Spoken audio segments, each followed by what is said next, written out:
अस्सलाम वालेकुम। कलम का लेटेस्ट लॉन कलेक्शन का एक डिज़ाइन आपके साथ शेयर कर रहे हैं।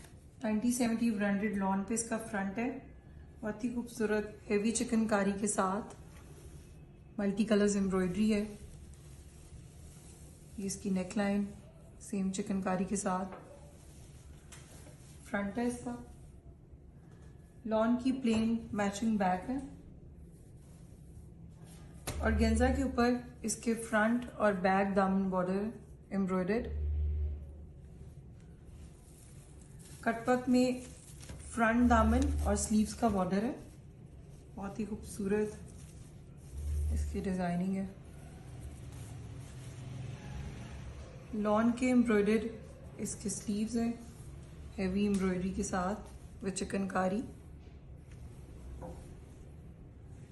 और गेंजा के ऊपर इसके स्लीव्स के मोटिव्स हैं पैच मल्टी कलर्स में। इसके स्लीव्स के एक और बॉर्डर है, एक तो ये कटवर्क बॉर्डर है और एक और स्टाइलिंग बॉर्डर है एम्ब्रॉयडर का।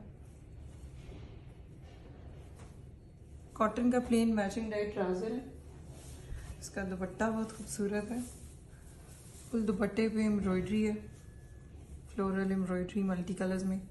इसके लेंथ वाइज बॉर्डर है, स्कैलप्स भी हुए हुए हैं कटवर्क के साथ। इसके पल्लू बहुत डिफरेंट है, बहुत ही खूबसूरत और गेंजा की मल्टीपल एम्ब्रॉयडरी। ये स्कैलप्स हैं। Ready to wear dupatta. Hope you like it.